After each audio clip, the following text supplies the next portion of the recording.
Hi friends, ఈరోజు మేము ప్రయాగ్రాజ్లోని త్రివేణి సంగమంలో స్నానం చేయడానికి బయలుదేరాము.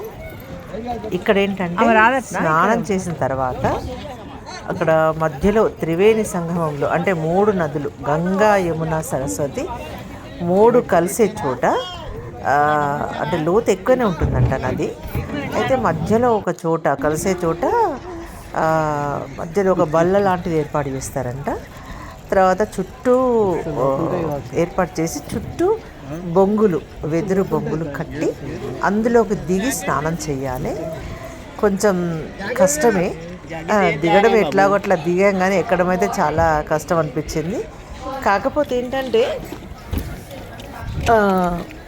అక్కడ చేస్తేనే మంచిది, మనం త్రివేణి సంగమంలో స్నానం చేసినటువంటి అనుభూతి. మిగతా నదుల్లో ఏంటంటే మనము ఘాటులాగా ఉంటాయి, అక్కడ చేయొచ్చు. కానీ ఇక్కడ ఏంటంటే 3 నదులు కలిసే చోట చేయాలి కాబట్టి కొంచెం ఇబ్బంది. కాకపోతే ఇంకా మన వాళ్ళందరూ ఉంటారు కదా అనే ధైర్యంతో దిగాము. తప్పదు, అంత దూరం వెళ్ళాం కాబట్టి. ఇక్కడ ఉన్నాయి కదా, స్నానం చేసి వచ్చిన తర్వాత మళ్ళీ పిండ తర్పణాలు, ఇంకోటి ఏంటి వేణి దానం అని అదొకటి ఉంటుంది. ముందుగా అయితే ఈ స్నానం చేయడానికి అందరము ఫ్రెండ్స్ అందరము బయలుదేరాము. అంటే ప్యాకేజ్ లాగా మాట్లాడుకున్నామండి. వేణిదానము, సంకల్పము, ఈ స్నానము చేసే చోట అక్కడ ఏం చేయాలి ఏంటి అనేది, ఆ తర్వాత వేణిదానము, పిండ తర్పణలు, ఇవన్నీ ప్యాకేజ్ లాగా మాట్లాడుకున్నాము.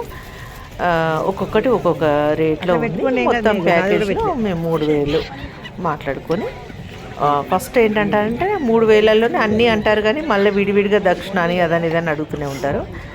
ఇలా వెళ్తుంటే ఇక్కడ ఈ పక్షులు అండి, ఈ త్రివేణి సంగమంలో అవి కొంగ జాతికి చెందిన పక్షులు, బాతుల్లాగా ఉన్నాయి.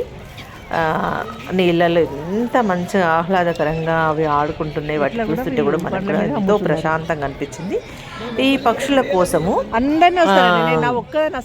ఇక్కడ మరమరాలు, కారపూసలు లాంటివి అమ్ముతారు. అవి కొని మనము ఆ నీటిలో వేస్తే అవి తింటాయి. వాటికి ఆహారంగా మనం అంతా సమర్పించుకోవాలి. అలా వెళ్ళేటప్పుడు మేము తీసుకొని ఇంకా ఏంటంటే స్నానం చేసే ముందుగా గంగమ్మకు, యమునమ్మకు, సరస్వతమ్మకి 3 కొబ్బరికాయలు అందులో నీటిలో వదలాలి. 100 రూపాయలకు 3 అక్కడే ఇస్తారు, మనం స్నానం చేసే చోటే. ఇక్కడ మన వెంటనే పడవలల్లో నీళ్లకు బాటిల్స్ అని, క్యాన్స్ అని, అలాగే ఇందులో వదలడానికి పక్షుల కోసం ఫుడ్ అని అమ్ముతూనే ఉంటారు. వాళ్ళు ఇంకో పడవల మన వెంట తిరుగుతూనే ఉంటారు. అక్కడే కొనుక్కొని మనము నీటిలో వేసుకోవచ్చు. ఇక నేను వెంట పసుపు, కుంకుమ, దీపారాధనకు సంబంధించిన అన్నీ కూడా పట్టుకెళ్ళాను.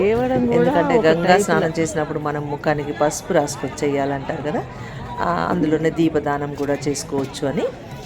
దొప్పలు అవి కూడా తీసుకెళ్ళాను. అందరికీ తలా ఒక 3 దీపాలు ఇచ్చాను, అందరూ వదులుకోండి. అలాగే పువ్వులు కూడా నేను కొనుక్కున్నాను. ప్రయాగరాజ్లో నైమిషారణ్యంలో పువ్వులు అమ్మడానికి వస్తే 50 రూపాయలకు 1/2 కేజీ పువ్వులు, చామంతులు, అవి కస్తూరి చామంతి ఏదో అన్నారు, ఆ చామంతులు కొనుక్కున్నాను. ఇంకా అందరికీ పసుపు పొట్టిస్తూ నీటిలో స్నానం అయిన తర్వాత దీపాలు వదులుకున్నాము. అదొక సంతోషం, అంతే, ఏం లేదు.